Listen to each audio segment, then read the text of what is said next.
Listen to the Angels Laughing by Tomalin Agualo. Antonia is always happy in her grandmother's house. Grandmother has a lion's paw table and a pot tub that squats on fat white feet. And there is a stained glass angel on her front door. Grandmother's piano is a great big person visiting on a Sunday afternoon. It sits in the parlor with a wide yellow smile and it is wearing a Spanish silk shawl. Grandmother's porch is a palace of flowers, a jungle of color for Antonia's eyes.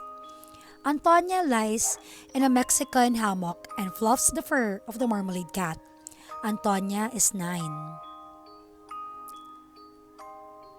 In grandmother's house, it is sunny and warm. It smells of cinnamon and apples and hot herb tea. It smells of chocolate and chili and tortillas wrapped warm and waiting in a snow-white cloth. It smells of the peppermint plant growing outside the kitchen door. Grandmother is in the kitchen when Antonia comes in. She is wearing her ruby earrings and a straw sun hat. A big apron covers her dress of bright orange and yellow poppies. Grandmother's hands are white with flour, and she is singing Spanish songs. Antonia doesn't always understand the words, but her grandmother always sings the songs. They make Antonia feel good inside. Grandmother's hair is thick and braided, and her lap is soft and warm. Grandmother wraps her arms around Antonia as they sit together in the rocking chair in the bright sun of the kitchen. Grandmother has a box full of jewelry, filigree earrings, turquoise beads, and an amber necklace that catches the light. Grandmother has a black veiled hat trimmed with velvet roses and a taffeta coat that is the color of the evening sky.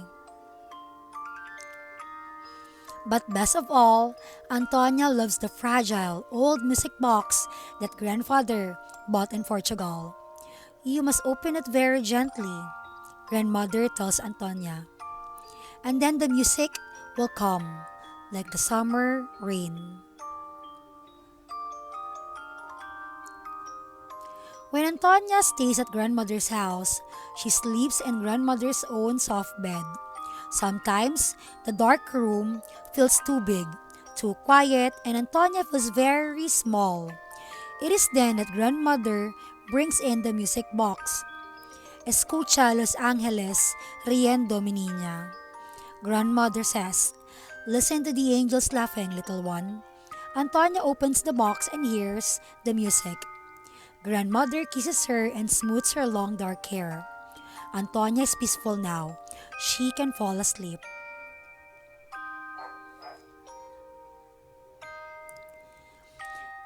In the summer, Antonia helps her grandmother in the garden. She weeds and water plants. She picks peas and lettuce and carrots and piles them in her grandmother's wicker basket. She eats fresh corn right off the stalks and tomatoes that hang like Christmas balls on tall green vines. In wintertime, the wind comes. It blows the branches of the pepper tree against the windows of grandmother's house. Sometimes in the evening, grandmother sews, and Antonia straightens up the sewing box, folding the fabric, wrapping the balls of ribbon, untangling the lace, winding the thread. Antonia says, please tell me a story. I have told you all the stories I will ever know, says grandmother, her fingers flashing like silver in the evening light. But she tells Antonia about when she was a little girl growing up in Texas. Somehow, the days at grandmother's house always end the same way. Antonia and grandmother sitting at the kitchen table, playing checkers with lemon drops on the red checkered cloth. They drink hot, foamy chocolate out of the thick white mugs. They eat hot tortillas with butter and jam oozing at the corners. They laugh together, and grandmother sings a Spanish song. Then one spring day, the drapes are drawn, and grandmother's house is dark and quiet. Grandmother is sick, and no one sings anymore in grandmother's house.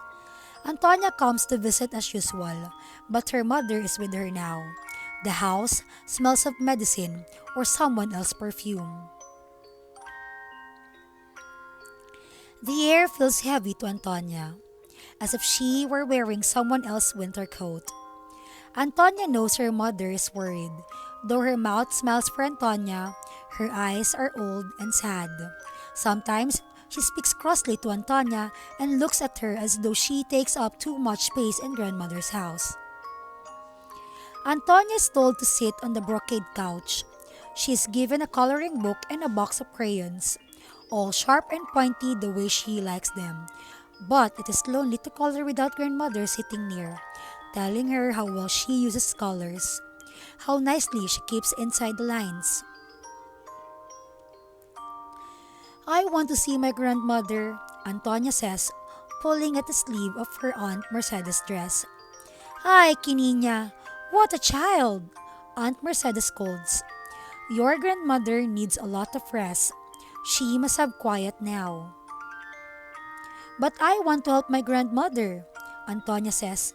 Mama, can grandmother see that the orange trees are blooming? Oh, Antonia, says her mother. Please be still. If you want to help your grandmother, just sit down on the couch. Be quiet as a mouse. That's all you can do. But Antonia knows they are wrong. She knows she can do more. Antonia pictures her grandmother lying in a room where it is always night. What does grandmother think about? She wonders. Does she know when the sun is shining? Does she know the strawberries are flowering in the very patch by the side of the house? Antonia remembers how it feels to be in the dark when it seems that you are all alone.